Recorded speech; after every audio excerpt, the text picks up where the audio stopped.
Alright, how's it going everyone? This is going to be just a quick video about the process of initiation. I was going to do a whole series about this, and maybe I still will, but I thought I could at least explain it very briefly. This is at the heart of this craft anyway. This is the heart of the channel as well. So, many books out there, many channels out there that are talking about the theory of Kabbalah and the Qliphoth. And a lot of channels are almost getting all the way to the heart of it. They're saying, oh, yeah, you can pathwork, you can make sigils, you can assume God forms, you can do dream work, and that's all fine and dandy. But the question is, why are we doing these things? Why are we doing these things, and why aren't we doing other things? No one's talking about this. No one's telling you what is happening. They're just telling you what to do or some suggestions about what you can do. And right now we're going to cover what's happening from a alchemical, Kabbalistic, Qliphothic perspective. You can use whatever theories you want as long as you apply this material. It will work with anything. This is a very basic understanding. We are initiating in at least the 4 planes of the basic elements. From my perspective, you might say. But this is what is happening in essentially every tradition. But people are only talking about this in a codified way. You are purifying your elements. You are raising your aspects. You're turning your vices into virtues. How are you doing that? Wind, fire, water, earth. It's very, very simple. I'm not sure why nobody's covering this. I'm not sure if they don't know. I'm not sure if it's just not within their purview of handling. But we're working through the 4 elements when we initiate, is one way to think about this. And when I talk to people who say, oh, I'm an initiate of so-and-so, the Sephiroth, I'm an initiate of the Qliphoth, it's like, what do you mean by that? You sang their names for an hour? Like, what do you mean? You had an imaginary meeting in your mind's eye? Like, okay, yeah, so you must be a master. As you can tell, I'm just a little bit triggered. But I think this is an important video to make.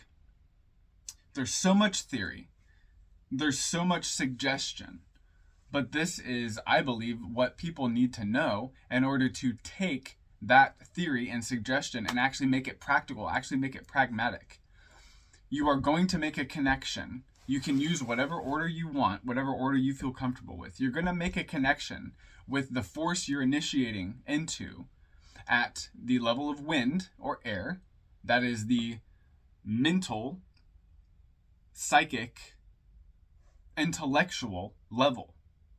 This is what most people this is what most people say when they say, oh, I initiated.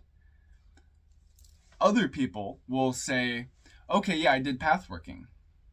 Okay, this is water in this system. Call it the system or call it the elemental system. Barden used something very similar. You are going to want to make a connection. If you want to fully integrate these forces, and my experience, this is coming from someone that has actually practiced this stuff, not just read it, not just regurgitated information that was regurgitated and regurgitated.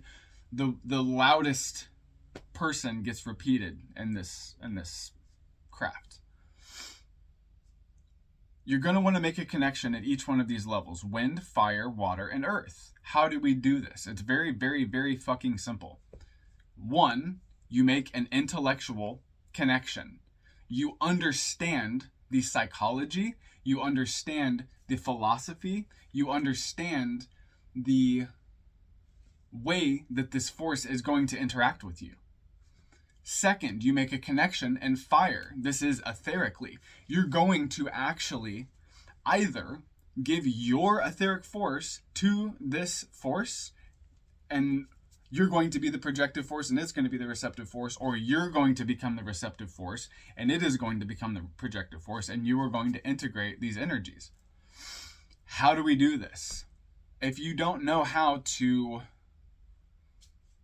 interact with your own etheric force, look into proprioception. Start by focusing on the tip of your nose, just with your feeling, and then move that to your elbow, and then move that to your other elbow. Practice expanding and contracting. I have videos about this on my channel. But you're going to interact electromagnetically, pronically, etherically, with whatever force you're initiating with or into. More advanced practitioners can create a sort of symbiotic thing where it's not quite projective or receptive, it's sort of both at the same time. After this, we're going to make a connection in water or in the astral. This is via symbolism, via imagery, memory. This is intuition, okay? Where fire is feeling, this is a sort of gnosis. This is a sort of knowing, and this is where you are going to subconsciously and unconsciously allow that force to, for lack of a better word, impregnate your psyche. Next, we move into earth. This is physical gestures, offerings. This is actual physical effigies and things. Or this is you, as I said, physical gestures, allowing this force to come full circle. And so that this is also you looking for opportunities to bring about and cause this force to manifest physically.